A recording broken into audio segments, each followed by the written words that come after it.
This evening our primary concern will be a consideration of the solar system as it has descended to us in the spiritual traditions of the great religions and philosophies of the world. The solar system has always been at least partly comprehensible. Peoples of different times have interpreted the mystery of it according to their own degree of insight. But certain astronomical phenomena were discovered at a comparatively early date. And while it was not until a few hundred years ago that our present astronomical pattern came into general acceptance, there is no doubt that ancient man intuited a great deal of what we call the modern science of astronomy. He probably could not pass a test according to our present standards, but he may also have possessed what modern astronomers do not have, and that is the inward experience of a living universe. To most modern people, even though they may actually deny the literalness of the statement, to most of them, the solar system in which we live is at best only an environment. It is a place larger than the back 40 acres of 19th century agriculturists, but still a place. It was merely an area in which things could happen, and whatever things were likely to happen were associated with planets, luminaries, asteroids perhaps, meteors, and finally the sovereign leadership of the sun. The solar system was a wonderful and magnificent kind of machine. Where it came from, we could abstractly speculate. That it must ultimately be dissolved in some final combustion, we can also assume. There is also a parallel line of thought in which it is going to become colder and colder until it becomes impossible to exist within it. All these rather melancholy concepts, however, are separated from our present thought by countless millennia yet to come. These things are for the remote future. The solar system as we see it is therefore our house. And from a very early time, men began to think of it as a temple, a tabernacle, a shrine. Pythagoras referred to the sun as a flaming altar around which the chariots of the gods were driven in their orbits, what we would call planets. The early church was not so very different in its speculations on these matters. At some comparatively ancient time, man also sensed that there was more to planets than he had first imagined. The belief that they were some kind of deities he held even anciently. They were sparks of light in the sky, and observations from the great astronomical towers or ziggurats on the plains of Babylon reveal that planets moved more rapidly than stars. So to them was given the term the wanderers. They moved in some remarkable procession around the sovereignty of the sun. This was not entirely understood, but they did move, and they had orbits. And even several thousand years ago, men calculated these orbits with some accuracy. Probably at first the most practical purpose was divination. Astrology, sometimes called the mad mother of astronomy, had come into being. Almost equally useful was the development of an accurate calendar. Men liked to know how to record the seasons and time, and finally durations of ages. Not only was the calendar highly advanced in Asia and the Mediterranean area, but it was well advanced on the Western Hemisphere, especially in Central America.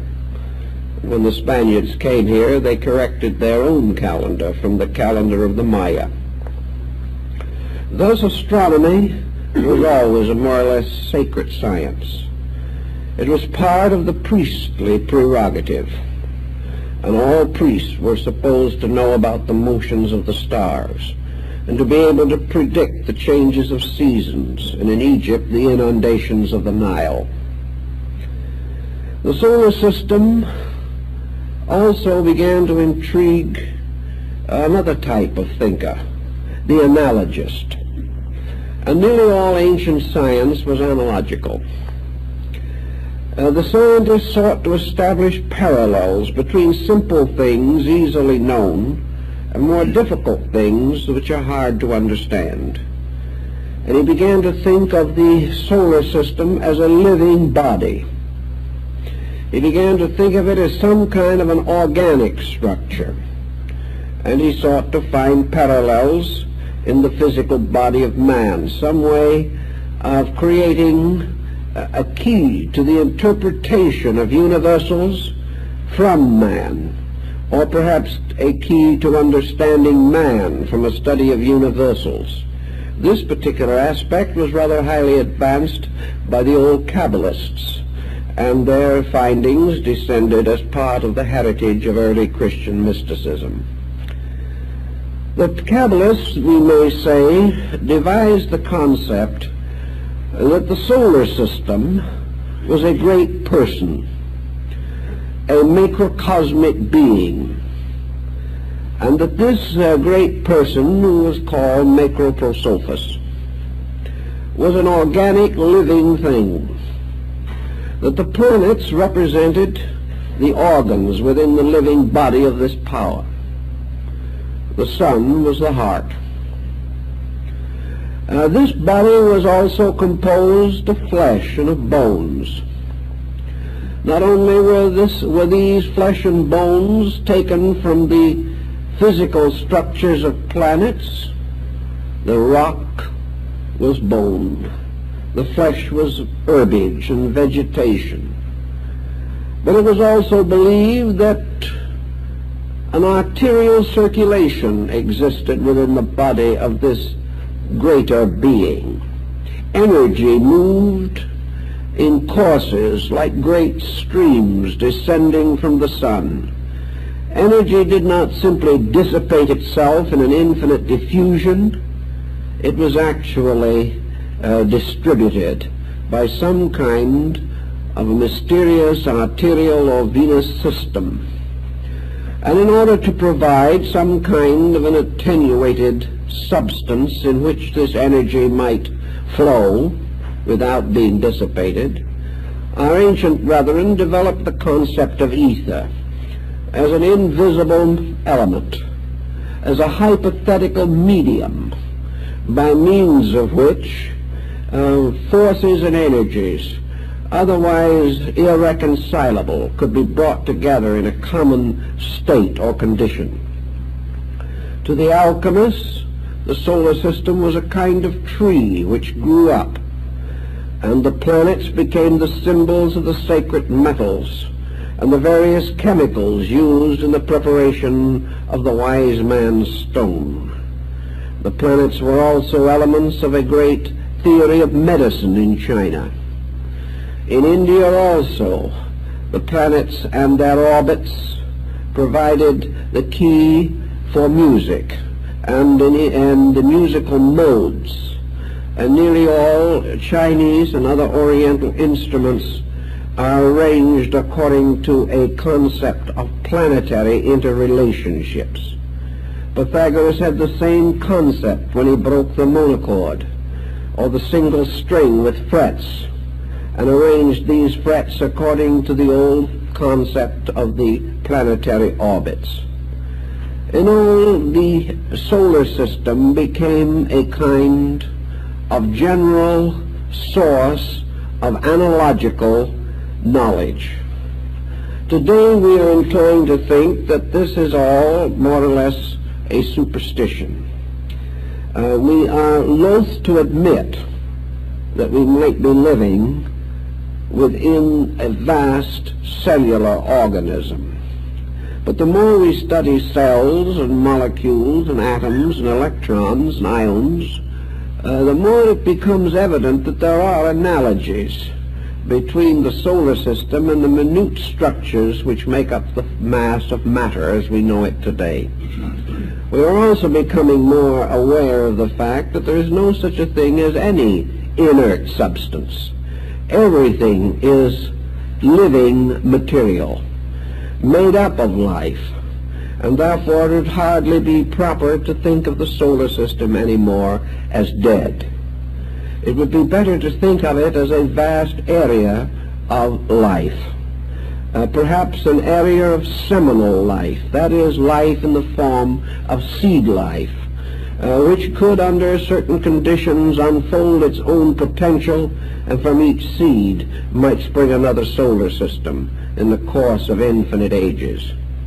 The Hindus, of course, did not like to think of a solar system wandering around lonely in space, so the Hindu proceeded to populate space with an innumerable family of such solar systems.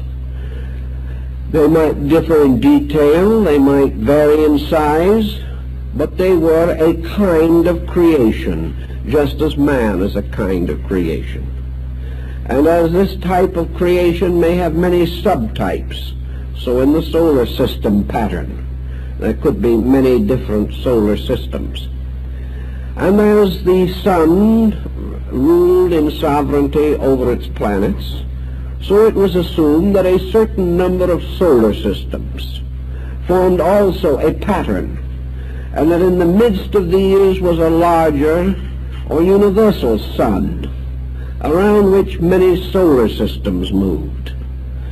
These solar systems, moving around this sovereign sun, also constituted units. Therefore, a cosmic system was merely a larger type of cell with suns taking the place of planets, and each sun surrounded by its own worlds.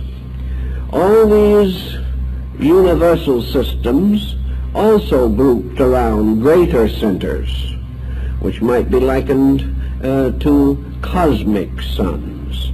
And these also, in their endless movements in space, arranged themselves in vast patterns around still more remote centers of life and energy, until the universe and all that it contained and the vast field of space and all that it sustained went on and on forever, always full of life, this life always patterned and orderly and proceeding and progressing according to some mysterious law beyond human comprehension. Thus the universe was populated with a race of giants. Space was inhabited by gods over gods, and all these mysterious sparks in the sky were far more than merely simply radiant centers of some magnetic energy or something of that nature. They were alive, and they shone because the life in them shone through. Perhaps we would interpret this life merely as a fierce combustion, but to these peoples this life was a proof of a great power, a great force. And the light of suns was nothing but the visible nimbus around the heads of invisible gods. All this made quite a fine and wonderful and dramatic way of looking at things. In the Buddhist sutra, the Lotus of the True Law, another kind of solar mystery is introduced. Here the great planetary bodies and even the great cosmic suns in the galaxies of the Milky Way, or perhaps compounded into the mysterious forms of the zodiacal constellations, all these great sparks of light in the sky were actually temples, shrines, pagodas, mysterious places of worship for great spiritual beings. Every light in the sky was a Buddha in meditation upon the infinite. And when somewhere in the great field of space another living creature, being, or power attained the infinite illumination, all these mysterious altars and shrines and pagodas in the sky winked and twinkled with approval, and their mysterious powers extending out as spiritual energies became aware of the great cosmic benefaction that this change had wrought when another soul found eternal light. So all these different symbols become quite poetic and in many regards and ways quite inspiring in the development of poetic theory, in the development of religious mystery. All of these different elements go into the general situation and pageantry of things. In the study of this same problem, we then pass on to other considerations. From Paracelsus we learn, for example, that it was the belief of the enlightened of old that every solar system is fashioned in a way like an egg. The Hindus also had the mysterious egg, which was identical with the womb of Meru. In the solar system, there are actually three centers of power, three suns, from which in the subconsciousness of man came the concept of the Trinity, or the threefold power of God, which was based upon the ancient identification of the Son with deity, an identification that is to be found in every part of the world and in almost every level of human society. Even the most primitive people have been overwhelmed by the majesty of the sun, and have come nearly always to attribute the solar propensities to their principal deities. In the Paracelsian corpus, for example, the three suns represent a spiritual center, which radiates the light of God, a psychic center, which radiates the light of love, or of the second logos, and a material center from which is generated the physical structure of the solar system itself. Thus it was believed in those days that the visible sun was not the source of life or light, and while it seems to be in a state of vast combustion, as suggested during eclipses when we can see the corona in the form of vast outburstings of flame, rising perhaps thousands of miles into space. But to the ancients, this sun, this luminous disk, was actually a reflector of light, not a source of it. Some say, as the Druids did, that it was like the reflecting or refracting lens that brought energy to a focal point, bestowing upon it the power to burn by bringing or converging the rays of light into a small area. In any event, they believed definitely that the true source of all life was in the spiritual sun, invisible, because its life is not such that men can perceive it with any sensory structure which they possess. This spiritual sun imparts its glory to the psychic or soul center of the solar system, which may be likened to the second logos, or the second person of the Neoplatonic Trinity. This second logos or power in turn transfers its energy or life to the third or material structure, which is therefore ensouled by two invisible sources of life. In ancient symbolism, sometimes these three suns were represented as concentric circles, one within the other, or concentric spheres. Under such condition, each of the three moved on a different inclination of axis, and the result was that the complete compound solar body was gyroscopic, capable of suspending itself in the midst of its creation simply by the mysterious equilibrium of the intermotions of its own nature or substance. This concept almost certainly was involved in the Trimurti, or the three-headed Brahma in India, and probably in the three persons of the triad in Christianity. They did represent in the Father, Son, and Holy Ghost the three transcendent powers which are together said to be the source of all light or all life in the solar system. Now, we have many ways in which we seek to understand the structure of a solar system. Astronomy has its own ideas, and these ideas may be physically correct, and yet in no way exhaust the entire mystery of the matter. The ancients were inclined to feel that a solar system was an allotment in place. That is, somewhere in the great field of life, a solar system had a right to exist, had a right to a place in which it could grow, in which it could extend its powers, fulfill its maturity.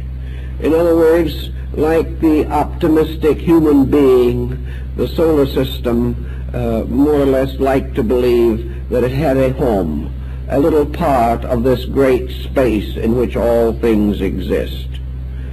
And like man, the solar system perhaps has only one allotment, the small square of earth in which it will be buried. But in any event, there was this space allotment. And in this space allotment, when the time came, the third Logos, or the third creating power, called by the Gnostics Ildaboath, the Lord of the Aeons, was entrusted with the power to bring forth a material world. We know, for example, in the legend of the building of Solomon's temple, that three powers, three master builders, were united in this task. Solomon, king of Israel, Hiram, king of Tyre, and a cunning workman who was brought from Tyre by King Hiram to be the overseer and master of the works, and who was to be the master builder in the perfection of the house of Solomon the king. These three, later called the three grand masters of Jerusalem, were therefore likened to the three suns in the Kabbalistic mystery. Solomon symbolizing the spiritual sun, Hiram of Tyre the psychic sun which furnished the materials for the temple, and finally Hiram the son of the widow, the master builder, who was the one to fashion the outer fabric of the house of the living God. So the third Logos, or creating physical power, invested with authority by the invisible powers behind it, began to make use, as Bamy expresses it, of the allotment, and did so by first of all building around the circumference of the allotment in space the mysterious wall pass not, which was the measuring, the surveying of the allotment. William Blake therefore shows deity in the beginning of creation, holding the architect's compass in his hand and drawing a great circle. This great circle became in symbolism the mysterious symbol of the sun itself, a dot in a circle, sometimes represented by the eye of Horus, or an open eye in a circle.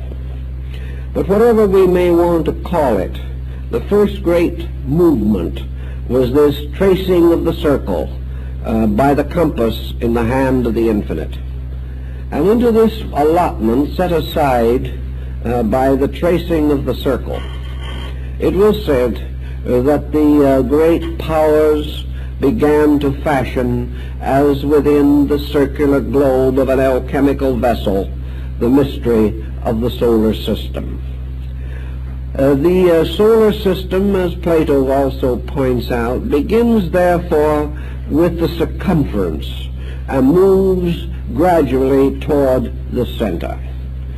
The wall of the solar system was what the ancient Kabbalists and mystics in the valley of the Euphrates referred to as the wall of heaven. And we find this same thought restored to us in the Apocalypse of St. John and in Mohammed's mysterious night journey to heaven. Also the story of this star descending through the 7 gates of the 7 worlds in the Babylonian theology.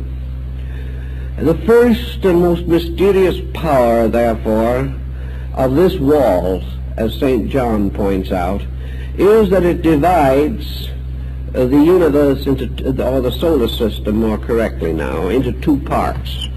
And this division is suggested in the opening chapters of Genesis, when the waters which were above the heavens were divided from the waters which were beneath the heavens.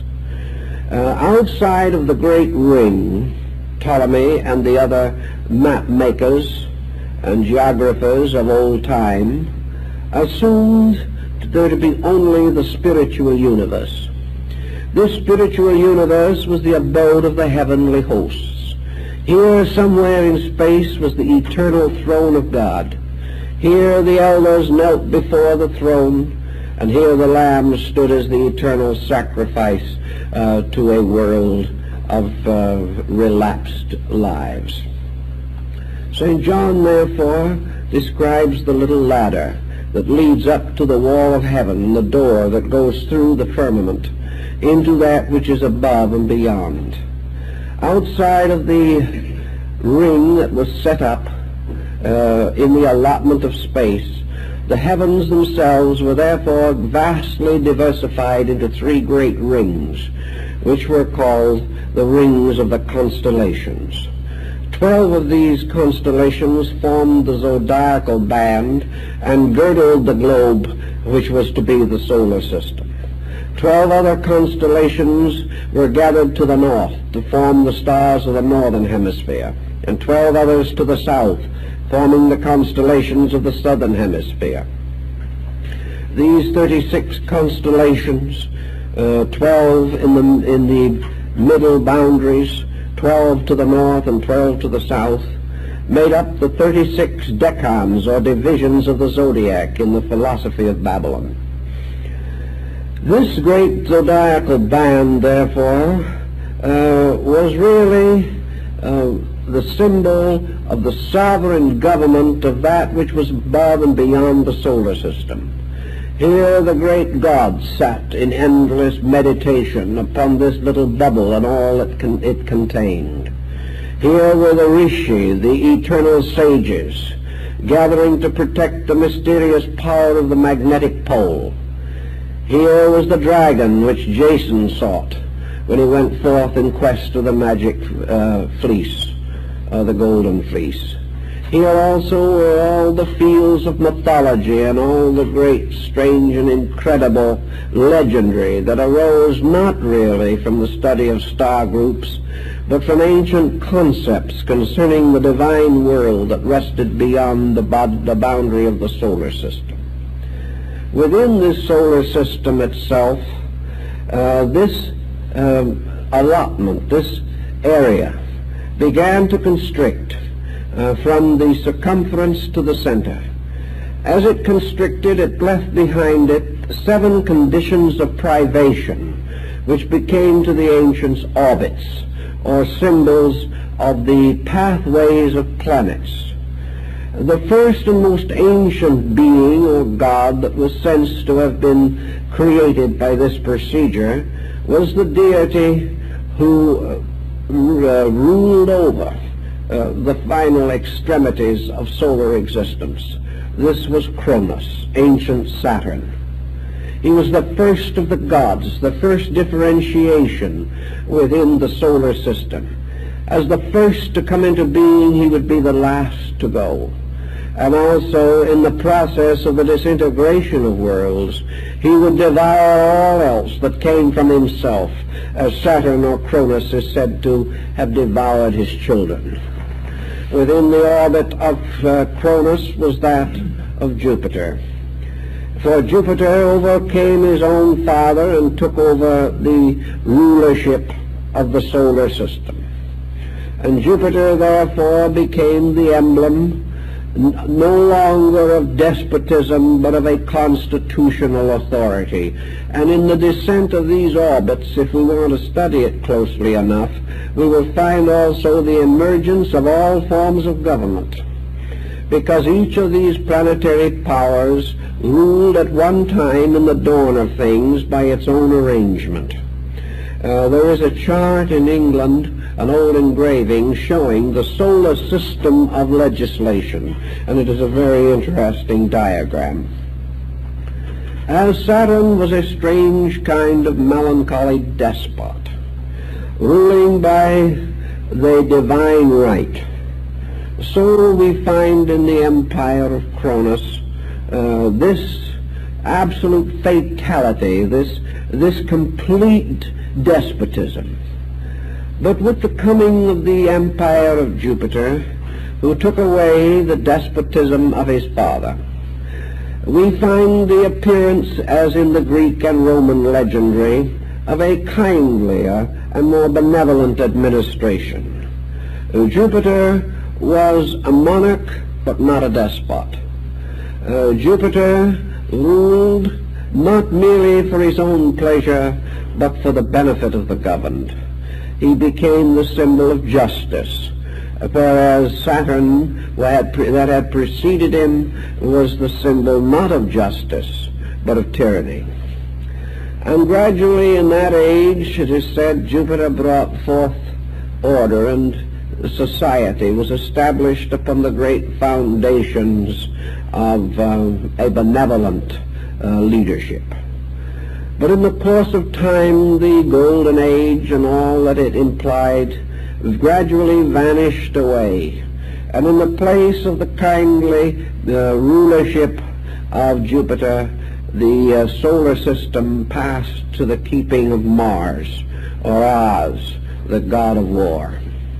And at some time remote conflict did arise in the world.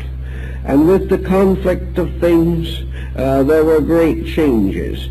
This conflict was partly due to the Promethean episode, in which men, gaining a certain fire within themselves, of which Mars is a symbol, suddenly revolted against the gods and set up the tyranny of their own in the world.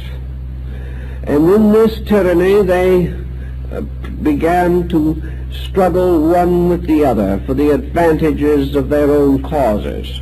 And we find in several different mythologies how war and sorrow and misery so increased upon the earth, how men so departed from truth and principle in the ruthless exploitation of their own ambitions, that finally that God sent tempests and deluges and oblivions and combustions and swept away the world that had failed to keep the peace.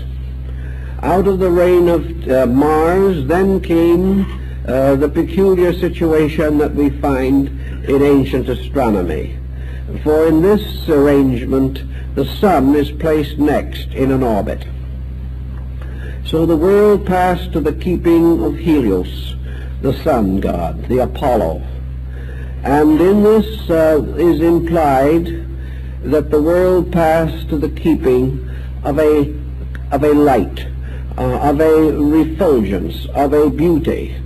For with the rising of the solar orbit in the ancient philosophy, the world became inwardly and outwardly illumined.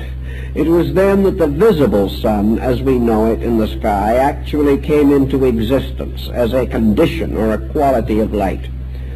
Then it was also that its great symbol, the light of mind, or the light of reason, came. Then it was that man was some way strangely divided from his pre-Adamite kind.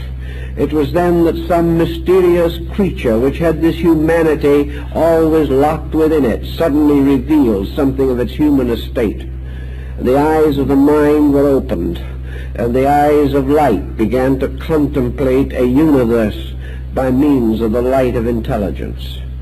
Then in the course of time, out of this dawning individuality, this rise of the sense of selfness, there came another phenomena, and that was the rulership passed to the next orbit, that of Venus. And in the orbit of Venus we have the world's tremendous unfoldment, first in the emotional pressures of life, and secondly in the flowering of great arts, the arriving of beauty as a force or power in the imagination of creation.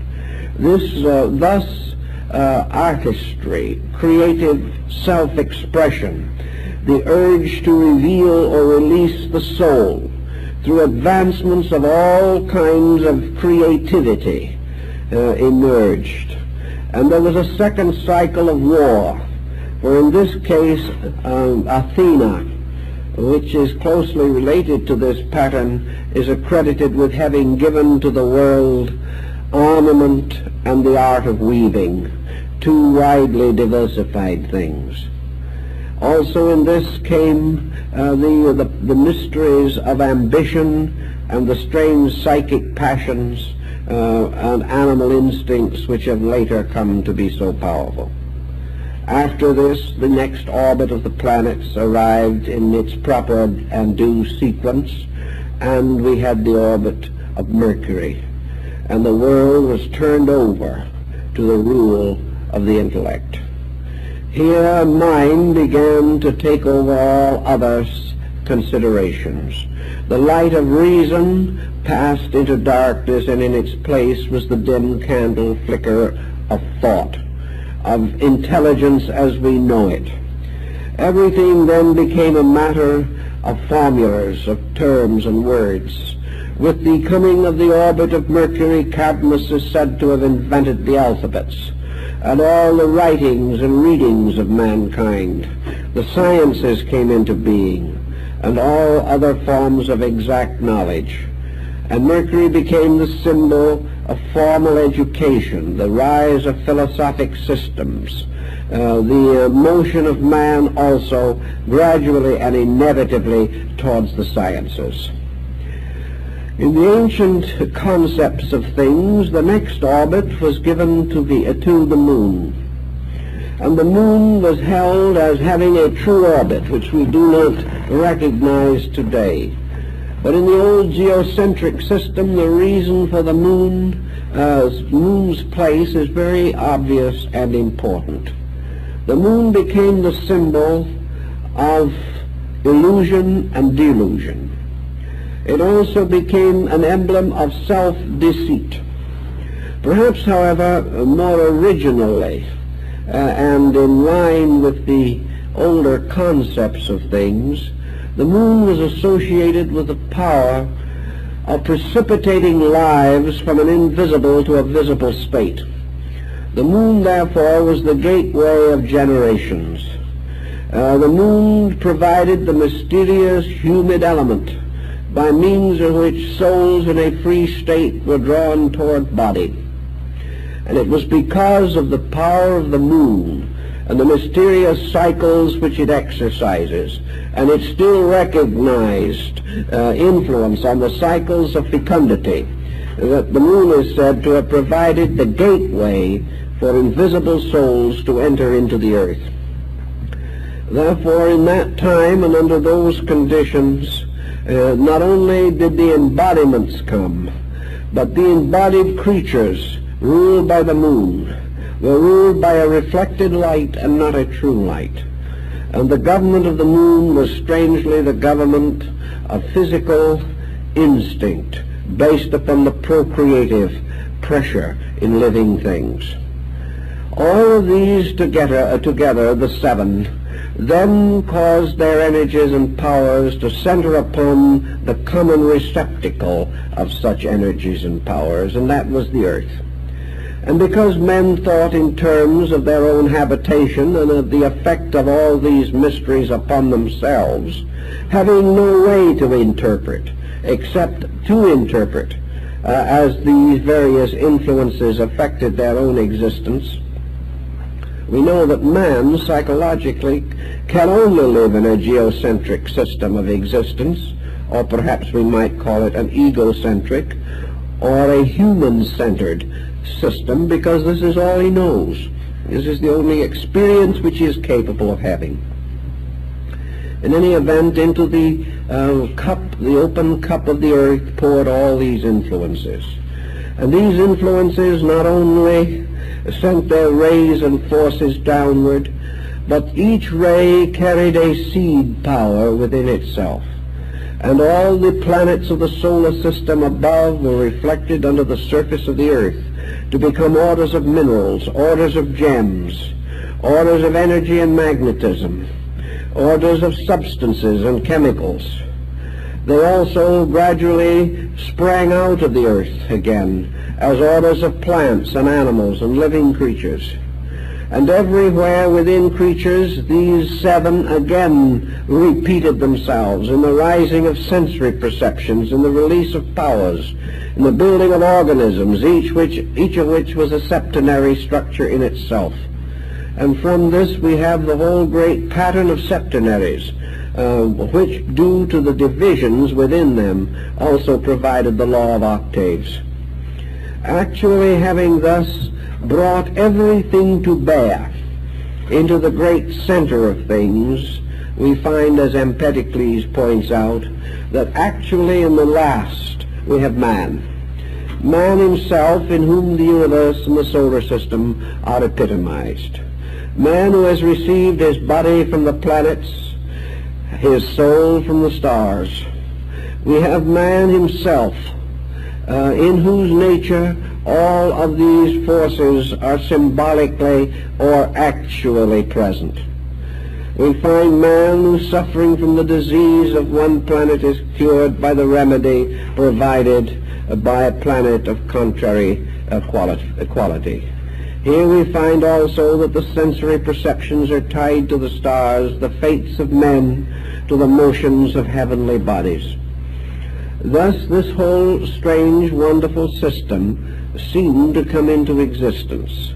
And in so doing, it established also the relations of worship. It showed the structures of religions, how the faiths of men were engendered and sustained. For each planet set up its own religion in its own time in the cycles of the world. Some of these religions have continued, others have vanished away, but where they have vanished in form, their energies have continued in new appearances. We have in all of these different patterns the endless operation of a law of similars, of all things sympathetically affecting other things of the same qualities. All things by their natures and forms based upon one great design, the Platonic archetype that was so well sensed and appreciated by Leonardo da Vinci. Architecture, all the different branches of human life, arise of specializations within these areas. From these same planets and their mysteries, the Hindus developed his doctrine of chakras and spiritual centers, came to find the keys to his great systems of yoga and Vedanta. From the same systems also came all the elaborate imagery of Tibet, Mongolia, and Korea, and China, and Japan. All these patterns work together, forming out of the solar system one design, infinitely repeating itself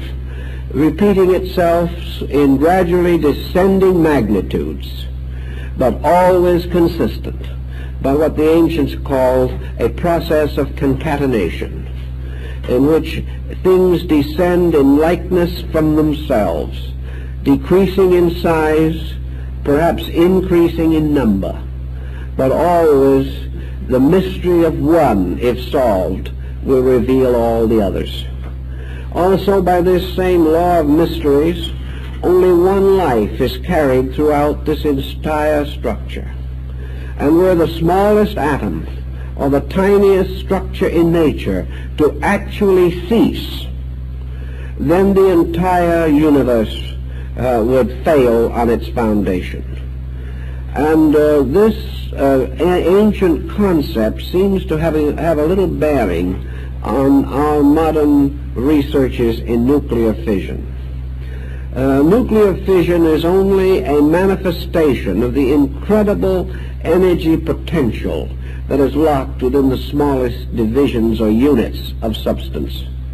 This reveals perhaps more rapidly and clearly than any other way that the entire energy of space is captured in each of the seeds which are sown in space, and that the reason why the fission of the atom is possible is because all growth is finally a fission of atoms. It is a gradual release of cosmic energy until the smallest, by normal and legitimate growth, unfolding all of its potentials far beyond anything conceivable in a nuclear fission today, that each seed contains within itself the potential of a total cosmos. This would be quite consistent with the old position and may yet have some fascination for modern thinkers. As the universe and the solar systems that make it up moves in its endless march across the great fields of space, another interesting point is presented, namely that growth has to be according to this ladder of John, or this ladder of Muhammad. Evolution is the motion again from the center to the circumference. When all the great energies in the field set aside for the solar system were condensed, drawn together, or centered in the form of the physical sun, this sun became a vast compression of the energy that had otherwise been diversified over a large area. The moment this compression was perfected or completed, the visible or luminous body of the sun appeared. But from that moment on, when involution or the compression process moving toward the center it was changed to the great evolutionary cycle, at that moment the sun's rays began to move out again over the area which had previously been deprived, so that the release of the sun back again to the original state of diffused, equally distributed energy is part of the reason for this great radiance that we ascribe to the solar activity.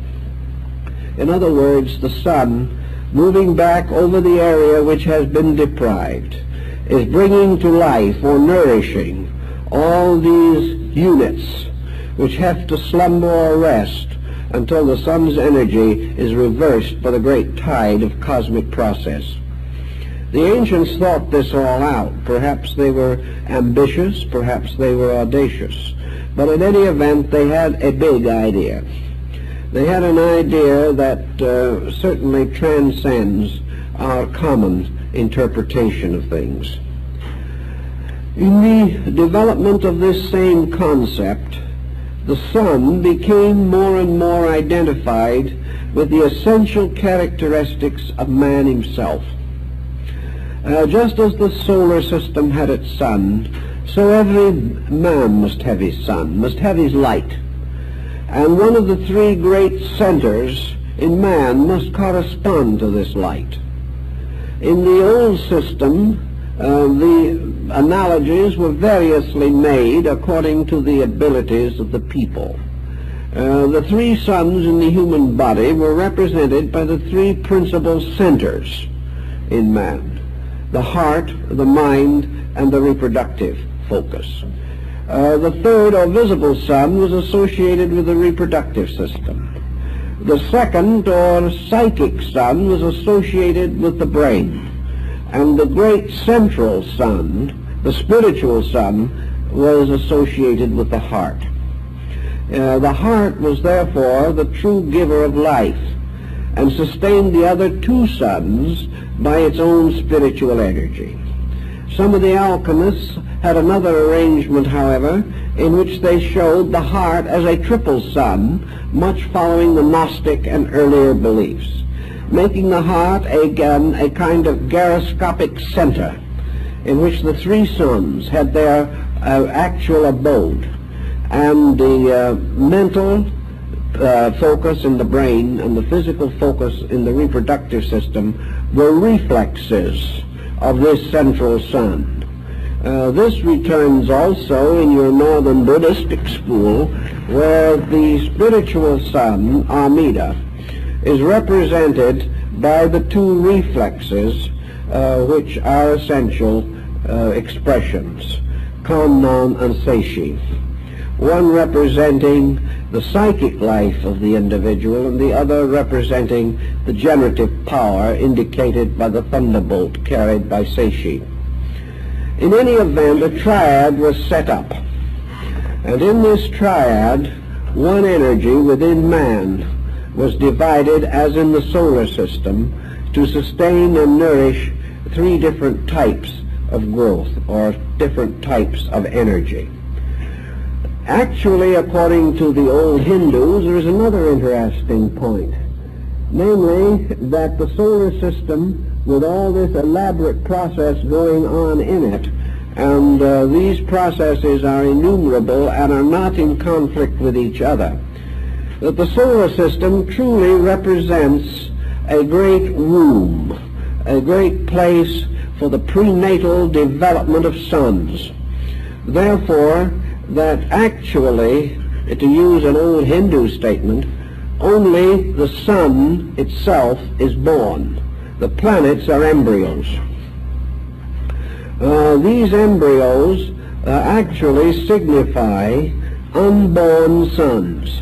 Therefore, each one of them is attached to the solar center by an invisible magnetic umbilicus, which enters each of the planets itself magnetically at the North Pole and provides the luminance or energy necessary to maintain the planet. Each of the planets, therefore, is in a prenatal state, nursed by the sun, and will remain in this state until it is born, at which time its magnetic field will reverse in the same way as the circulation of the blood in the embryo. In this also, the fact that the planets are not born is carried on as a thought further into the Hindu cosmogony. In the magnetic fields of the planets, 5 magnetic fields are recognized or identified. These magnetic fields surround each one of the planets. But by means of a little trick in mathematics, these magnetic fields have been increased in number to 7 by dividing 2 of them in half. That is, into an upper and lower level, as in the case in man of the emotional nature, which is described as the higher and lower emotions, and the mental nature described as the higher and lower mind. But actually this is something of a subterfuge, because the complete septenary is only symbolically implied. In the ancient system, each planet has 5 magnetic fields, the sun providing the 6th and 7th, so that actually there are only 5 separate bodies for planets, magnetic or invisible bodies. And the 6th and 7th bodies have not been individualized, and they remain part of the magnetic field of the sun. It is when the 6th and 7th body have been identified or individualized that the planet is actually born and becomes a sun. Until then, it depends for its life and nutrition upon the solar center. All this is also referred to and discussed in the great symbol systems of antiquity. And for instance, we know that in Buddhism, the 5 Dhyana Buddhas are recognized, the 5 great spiritual meditating lords, but the 6th and 7th, though known to exist esoterically, are not listed or are not revealed. These represent the 2 powers of life in an evolving planet that have yet to be individualized from the solar body. Man also has the power of a septenary of sensation, 7 senses, but only 5 of these have been individualized, the other 2 belonging to the psychic field of the planet itself. Thus everywhere in the present state of mankind, all septenaries consist of 5 operating and 2 suspended powers.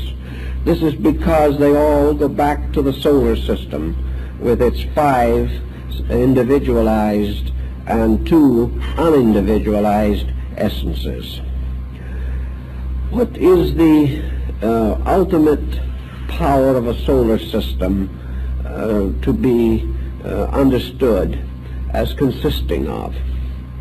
In the ancient times, Plato, many others, referred to the solar system as the divine animal. The Chinese have a very good idea of this. The solar system is a being. The solar system is alive. And the solar system is the peculiar deity ruling over everything that exists within it. Therefore, the basic nature of a religion must be associated to the nature of the creation evolving in a solar system.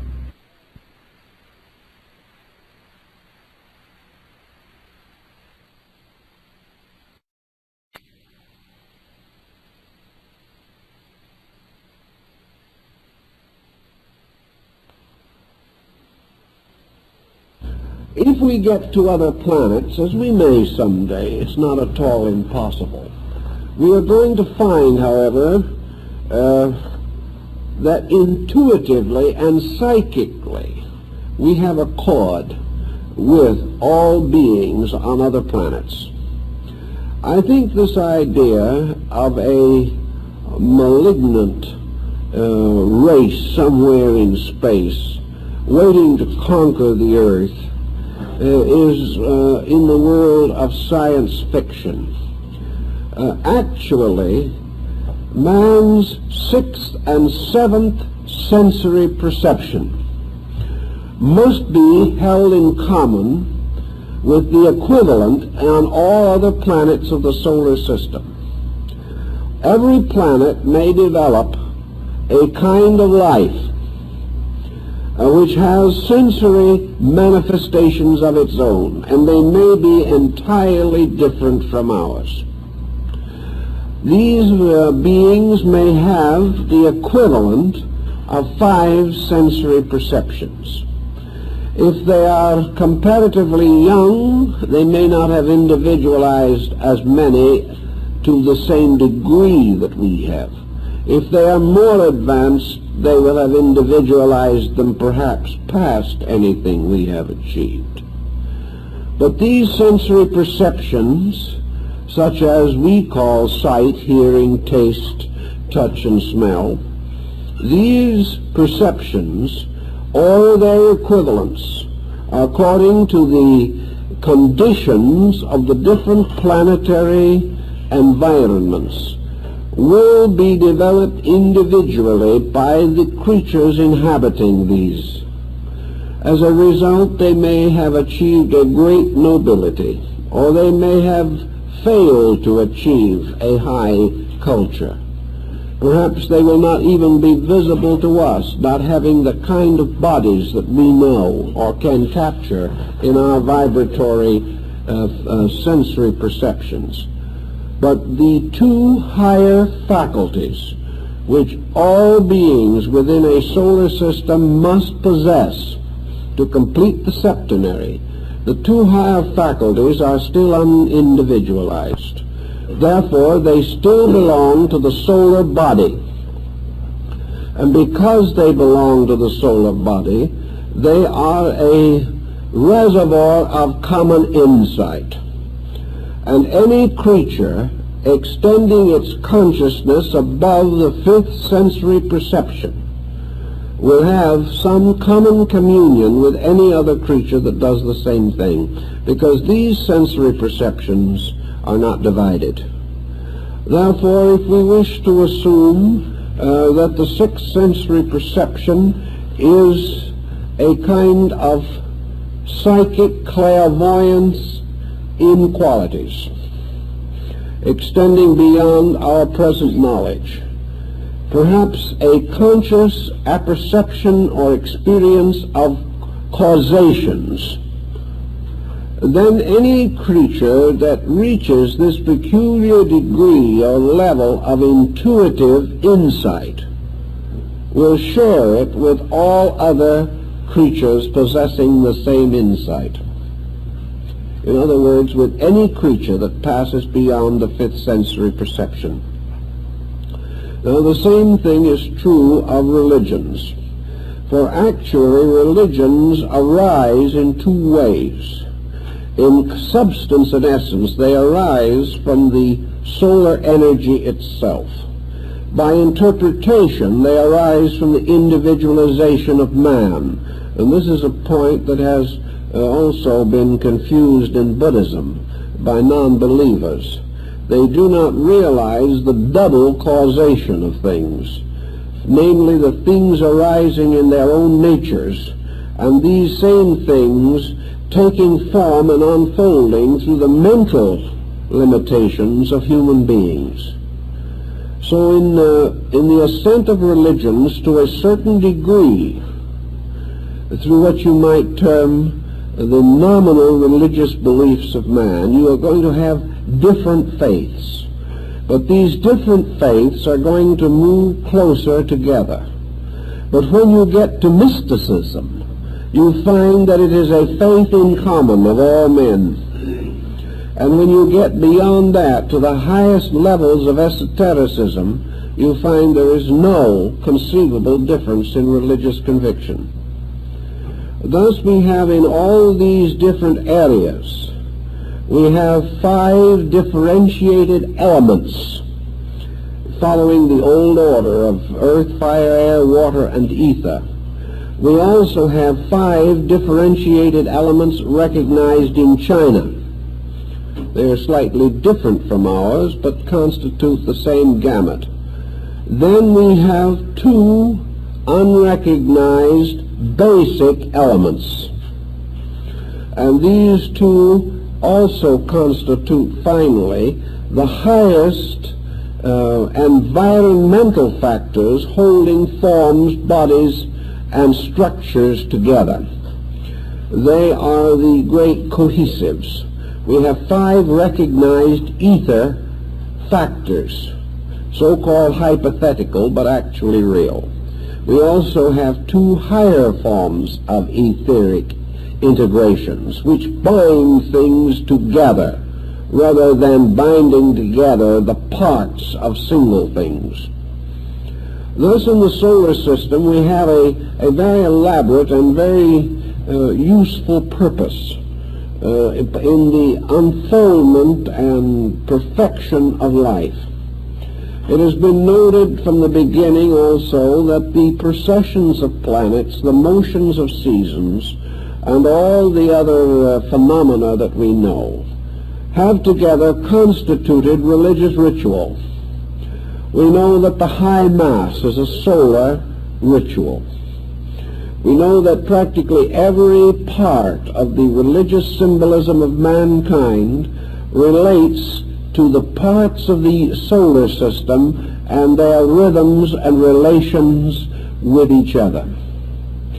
It was only in comparatively a short time ago, however, a few centuries, that Kepler made one of his most vital discoveries. The solar system being like an alchemical retort, containing within itself the power of the sun, which has only the power to manifest certain principles from within itself, gradually becomes the environment of an infinite diversity.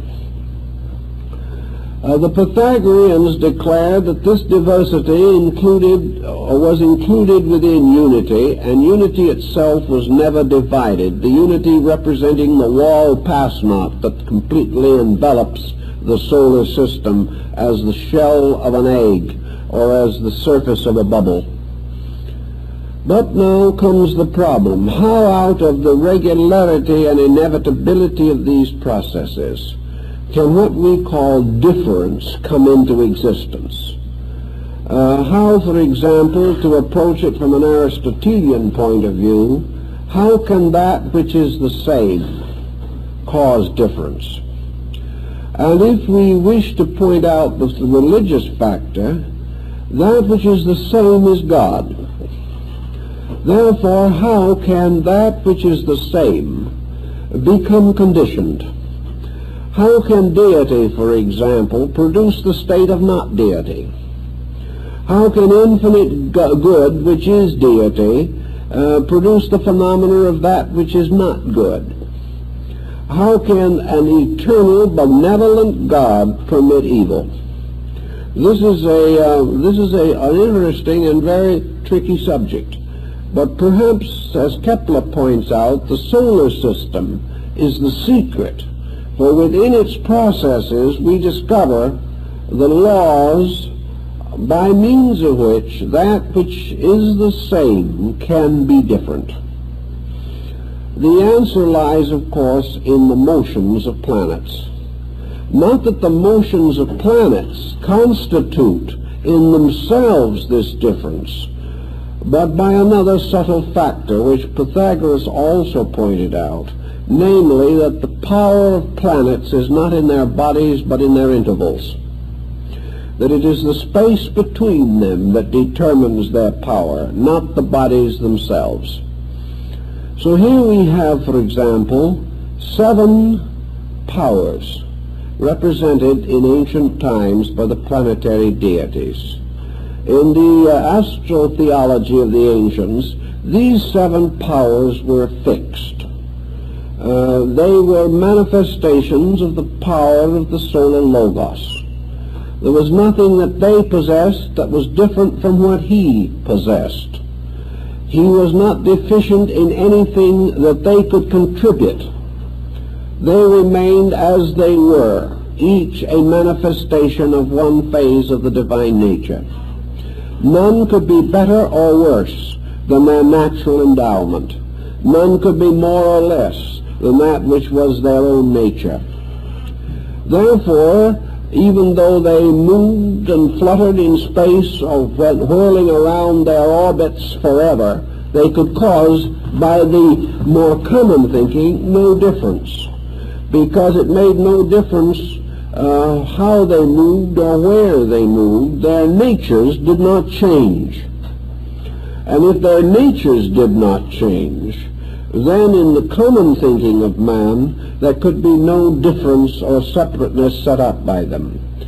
But what happened, as Kepler found, was that things, the natures of which do not change, produce difference by their relationships with each other.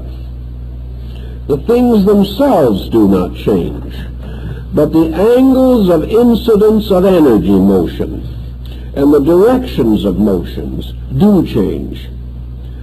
Therefore, if 2 of these bodies came into a relationship of a 90-degree angle of the meeting of their rays, this relationship was different in quality from a conjunction of these 2 bodies or an opposition of these 2 bodies in which their rays met at an angle of 180 degrees, which was merely to oppose one with the other.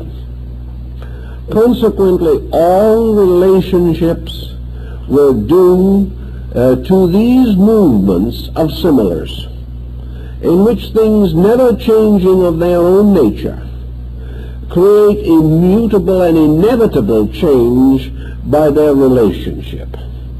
A very simple example of that, which we all can recognize, is the fact that the seasonal changes of the earth, winter, spring, summer, and fall, do not mean that there is any change actually in the structure of the sun or in the structure of the earth, nor is there any essential difference in the amount of energy which the sun bestows.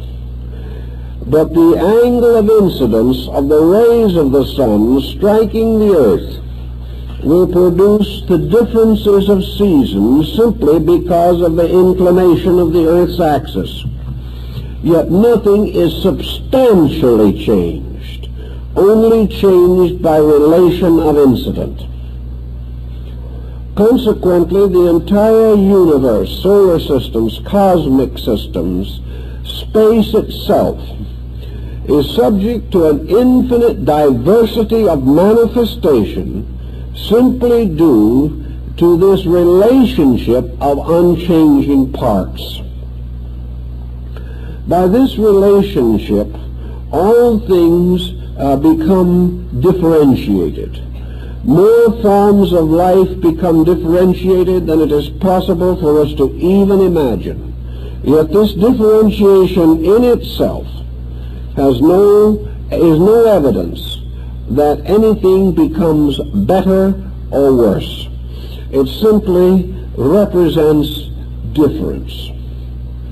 This led to certain moral speculations concerning existence. And it points out to us very clearly that all natures have within them essentially the same substances.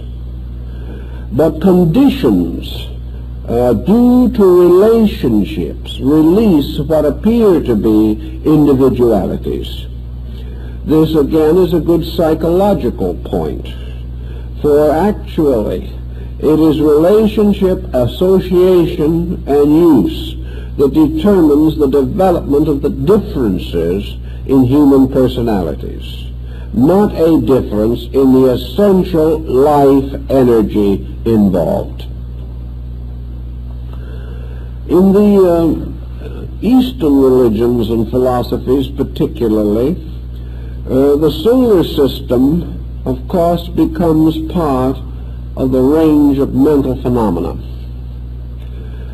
This means, however, something which I think we have to bear a little thought for, because we are interested in both Eastern and Western philosophy. The idea that some people have that certain Eastern schools simply regard the universe as an illusion, this attitude is for the most part wrong. The ancients, and particularly the Oriental peoples, did not hold that the solar system had no existence. They did not believe that the cosmic systems had no existence. Nearly all of the Eastern systems arise from the philosophies of India, and these philosophies did not deny physical phenomena, nor did they say when a man sat down on a chair that neither the man nor the chair could be there. Actually, this was an exaggeration arising in the minds of interpreters trying to make an absurdity out of a situation that is basically rather sound. The Eastern position on the matter is this. You stand at a certain point, we will say, on the earth, and you look out into the rest of the solar system and perhaps through and beyond it to the regions of the stars. And you look out and you say to yourself, what do these things mean? How are we to interpret the essential natures of these powers? And Eastern philosophy says that with a very limited area of experience at our disposal, that most of this mystery simply cannot be experienced. We can observe it, we can feel it, but we cannot participate in it. We can have a certain pleasant emotional experience of being out under the stars at night and sensing the magnitude of it all, but the solar system or even the planet itself cannot be experienced by man. He can only be an observer of it. He can only look at it with wonder and be profoundly influenced in his thinking by the strange regularities which he beholds. But it is because he cannot experience it that he is capable of massing evidence about it into two distinct schools. He is able to mass one group of evidence on the level of material science and insist that all he is looking at is a vast machine. He is able to gather evidence or amass conviction on another side of the question in which he is convinced that the entire mystery of solar existence is held in the hand of an eternal God. He can see these things as physical processes if he is a physical thinker, psychic processes if he is a psychologist, philosophical processes if he is a philosopher, divine processes if he is a theist. Each one in his own level interprets, but he is interpreting from his own level of insight. And he has no true evidence, as Buddha points out, that any of these levels of insight is adequate. He has no way of knowing. He is willing to argue to the end of time in the defense of his own position, but he is not sure of any part of it. He is not sure of the faculties or the powers with which he estimates these things. Therefore, it is really practically impossible for him to do more than to present or preserve or transmit the great traditional concepts which have descended to him from his ancestors, from the great schools of the past. Why do we find in the majority of instances that these traditional instincts or these traditional attitudes are apparently more idealistic than the more recent ones? Why does it seem as though man is forever declining into materiality? Why is it that the creativity of his race, the creativity of his culture is always remote? And in the course of history, it would seem that he is forever losing ground. The answer to this probably lies in the fact that the differentiation of human sensory perceptions, the rise of the five senses, sustained by their etheric, elemental counterparts, as these have grown more and more powerful, they have led to greater and greater individualization. The five senses have blocked out the superior sensory perceptions. They have obscured them. As the Tibetan says, the eye of the sage has been closed, and in its place are the two eyes that see the world. In the ancient philosophies, the mysterious spiritual eyes in the brain were believed to be active, which is no longer the case.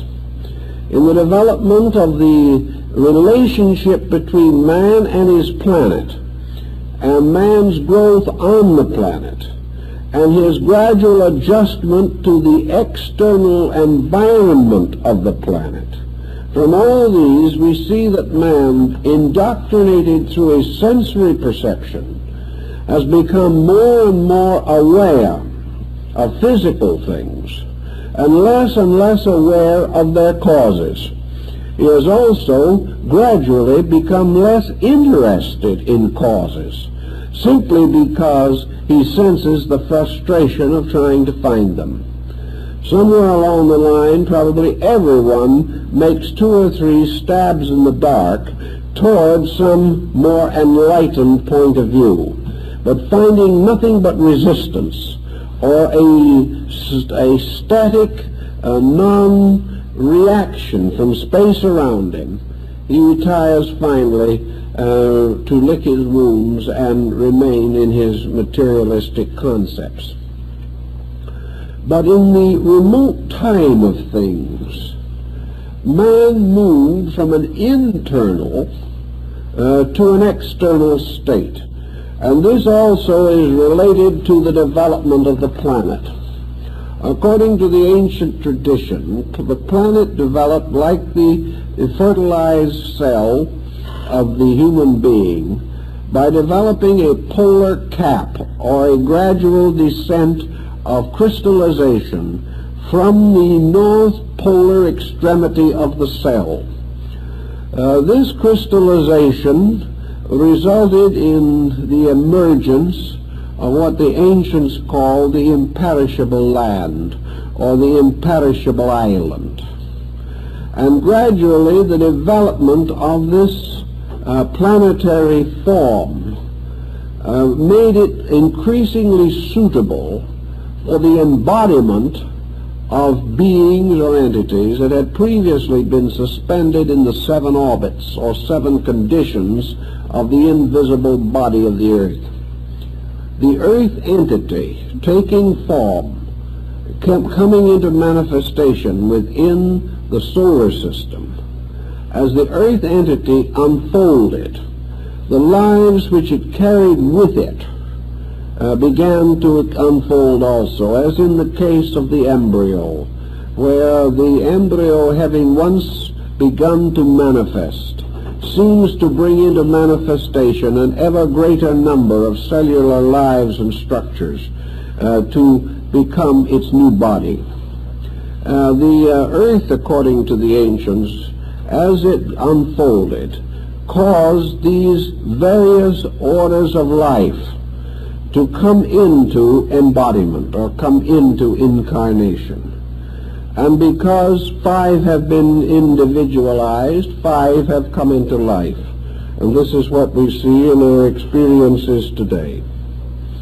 Actually, beyond this point, the evolution of these different forms of life reveal different degrees, we will say, of superior insight. From the in the earliest days, these forms coming into manifestation still shared a degree of the 6th and 7th power in common, or the solar intuitive insight. These beings were aware of the archetype, and they imprinted this archetype on their most primitive institutions. They first intuitively and instinctively, and probably without conscious intent, simply lived according to the archetype. As the patterns of the archetype grew dimmer within themselves, they then had dependence upon the forms which they had already built, as though at some very remote time they had fashioned a beautiful vessel of clay, simply because they had a tremendous insight into beauty. Gradually this insight faded away, but the vessel of clay remained, and they were able to copy it indefinitely from that time on, making a vast number of reproductions of it. These reproductions, however, drifted further and further away from the original design, because they had lost consciousness of the original design and were merely reproducing something that had already existed. Man, becoming more and more absorbed in material forms, follows this process of infinitely reproducing old concepts, but having lost the meaning of them. Thus we have an age of fable that descends to us, with the legends preserved and the meanings lost. Thus we have great archetypal arts, which were originally vast spiritual sciences, but now they have descended to us merely as physical arts and sciences with their true meanings lost. In the background of all knowledge, therefore, is this lostness which results from embodiment. And this lostness is the result of involution, or the descent of life into form. The regaining of the lost insight is evolution, or the rescuing of consciousness through form. The belief of the ancients was that solar systems come into existence and go out of existence like any other type of body in space. Just as surely as the human being, completing a life cycle, retires from visibility, only to remain for a time in abscondito and then to come forth again in a new body. So solar systems likewise go to sleep, carrying with them their natural karma, which they have on their own level of function. After a certain time, the solar system is born again in the same way that we described at the beginning of the talk. It receives its allotment and emerges. In the meantime, it remains in suspension, in seed form, through the nights of the solar rest, the great pralaya between embodiments. This brings up another interesting point, and that is that while these various degrees of life are locked in their potential seed forms, represented in Buddhism by placing a luminous pearl upon a lotus flower, and then placing in the pearl a character of the Sanskrit language. This is called the seed form. It is the vibration pattern, by means of which the power will be caused to emerge from sleep. When the time comes for this seed to open, it becomes then obvious that all the different kinds of seeds floating in space appear the same while they are in seed form. But when they begin to awaken, they all awaken according to the inherent degree of their previous existence. Consequently, while lives may not appear to differ at some stage in their growth, as it is true that in the early degrees of fetal development it is almost impossible to tell the human fetus from that of a chicken or some quadruped. After a certain time, however, the differentiating characteristics appear. After a certain time, the chicken comes out of the shell, but the human fetus remains much longer to gain greater evolutionary prenatal growth. Thus in space, all of these different levels exist, levels of growth. Some forms can never unfold at this time or in this degree of their life beyond an atomic pattern. Others can develop into cellular forms. Some can develop into complicated cellular structures like the radiolaria. Some have more potential and will become animate things. These in turn divide into all kinds of kingdoms, species, and genera. Finally, some of these, which could not be distinguished from the others at the beginning, become human. Then there are other seeds in this space which evolve without our ever knowing what the final pattern may be. There are seeds that are growing now that will not reach their maturity until after man has ceased to be on the earth. There are also seeds of other substances, and science is beginning to suspect this, which are growing invisibly around us all the time, and are actually creating worlds just as well integrated and organized as our own, but entirely beyond our perception. Thus it is perfectly possible for many different patterns to grow up in space. This growth always being the unfoldment of the potential that is carried in the seeds. The sun, of course, is an example of such a seed. A planet is also an example of such a seed, and so is man. And each one of these seeds will continue to grow, and through the association of karma, will gradually unfold greater and greater potentials. But the transference from one kingdom to another, or a major step forward, will only take place during the period of rest, or the pralaya between creations. At the moment, one of our greatest and most interesting subjects is the study of the moon, represented in ancient art as, say, the mad mother of the earth.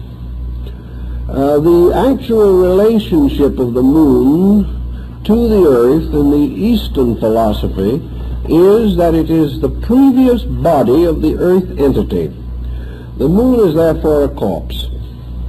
The moon is a body disintegrating in space, and the life wave that belonged to it and once needed it has evolved to become the earth humanity. The moon, therefore, is a shell, a ghost, like one of the doppelgangers of ancient Teutonic legendary and lore. This does not mean that the moon is totally dead, any more than a corpse is totally dead. It does mean, however, that the type of life in the corpse or in the moon is residual. It is that which belongs to the smaller organisms or parts from which the major life-giving principle has been removed. The decay of a dead body is an evidence of life, but it is a gradual release of living things from a pattern, and because they are released from the pattern, they gradually become destroyed by lack of the central nutritional power which holds things together. So the moon has its own sub-life, but it does not possess a major evolving life such as we know.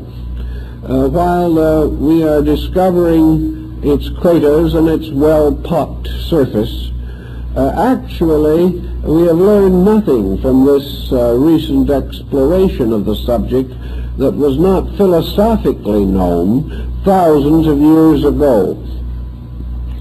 And except for a few completely fictional approaches, no one of serious mind and philosophy has had any idea other than that of the ancient Hindus that the moon was gradually disintegrating.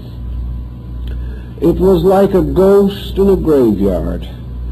It was perhaps a little more tangible or physical than the common ghost that we see, but still it is only a shadow. It is only a remainder, which can never again be reinsouled any more than the mummified body of an Egyptian pharaoh. The energies of the moon, however, are very interesting, because man in his own psychic integration also has a lunar antibody in his own magnetic field. The moon plays a part in the life of things. It isn't a total loss by any means. The moon radiates certain kinds of energy. The energy of the sun striking the moon and reflected to the earth mingles in psychic chemistry with the direct ray of the sun, forming a peculiar chemical situation on the earth itself. Also, the etheric double of the moon, which is only a phase of its physical body, and like the spook, is also an empty shell. The etheric double of the moon is very important in connection with physical generation. It provides certain elements necessary for the creation of bodies. These elements being particularly the etheric field, which holds particles of matter together and also provides the link binding consciousness to form. The moon plays an important relation part in these things. The moon also, because of its tremendous influence upon tidal motions and upon the fluids of things, is the most dominant factor in the etheric body of the earth. It is this, the lunar motions, working through the etheric field that disturbs substances in the magnetic field of man, producing certain phenomena which is intensified at eclipses and at new moons. Also producing a kind of phenomena that by disturbing the etheric fluid balance of the human body is associated with outbreaks of mental disease. It is deeply involved in the problem of contagion and infection, which are themselves due to the debilities of the etheric double.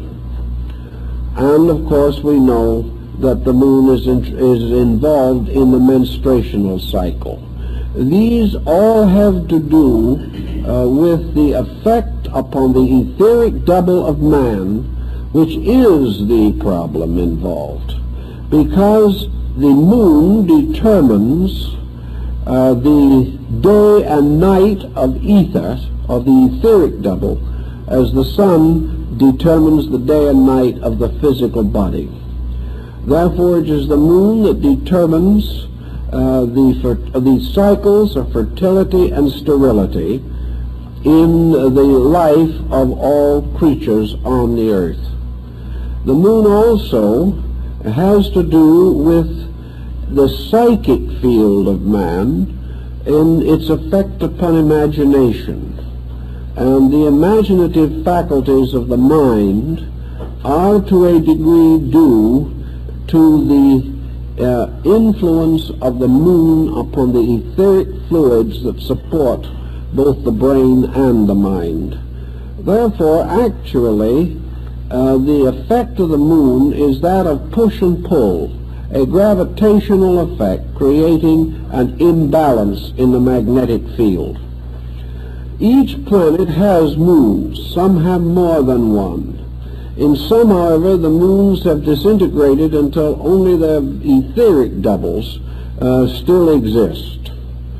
When a moon is completely removed, or when a planet loses the last of its moons, and there is no further disturbance of this kind, it means that almost certainly that that particular planet has outgrown its etheric inconstancy.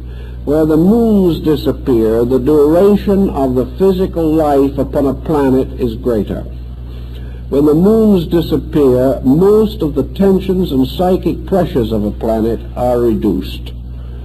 And if we are to assume that somewhere there is a place where things are immortal, it must be where the power of the moon has been done away with, because the moon is associated closely with mortality. There's one other point we'd like to mention, and that is the rings of Saturn. These were known at a very early time in human experience.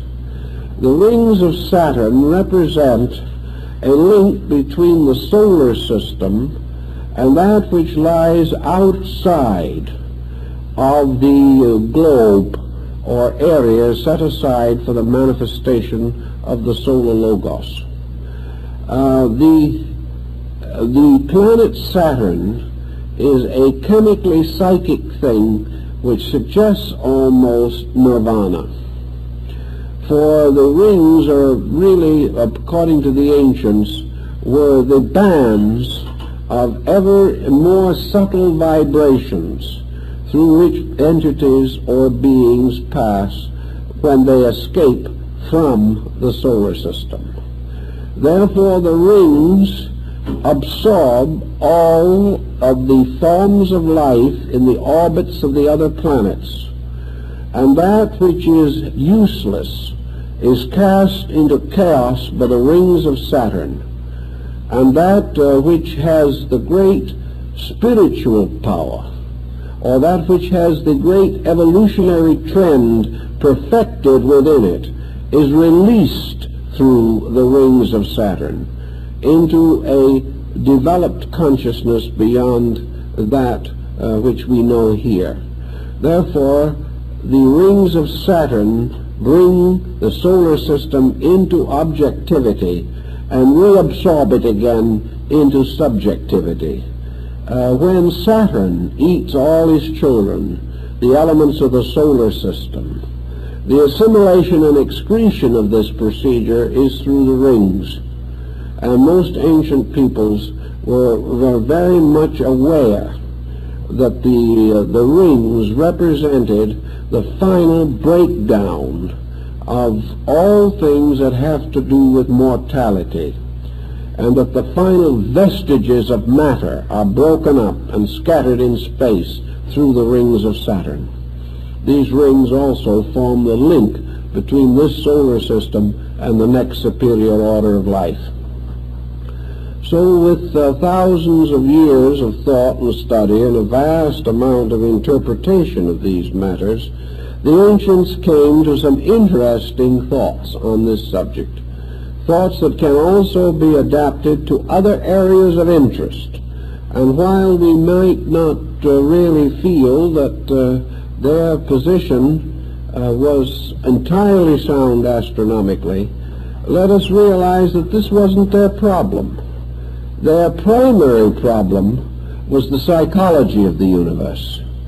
Their primary problem was the relationship between creation and mental phenomena, and most of all, the relationship as experienced in the consciousness of man between the human being and the vast evolving patterns of space. Thus, while geocentric astronomy is no longer regarded as accurate astronomically and physically, there is much to indicate that geocentric astronomy is very accurate psychologically, because it deals primarily with levels of qualities, with processes taking place in the invisible psychic structure of things, and not merely the physical processes with which we are acquainted. The physical processes of generation and corruption of life, which we see, is only one aspect. For while this is taking place, while man seems to be going down to the grave, man and the universe are moving upward toward another destiny. And in one level, the energies seem to be classified in a physical pattern, but in the great level of things, the psychological pattern seems to be archetypally similar to the old, arbitrary, psychically revealed structure of the universe. And it is in this older structure that we must seek man's original insight and try to understand how his psychic nature is best represented by one pattern, even though this pattern is inconsistent with known physical scientific formulas. If we can combine these different elements, I think we will gain something of interest. Well, I guess time is up, so we'll see you next week, continue with this arbitrary rambling.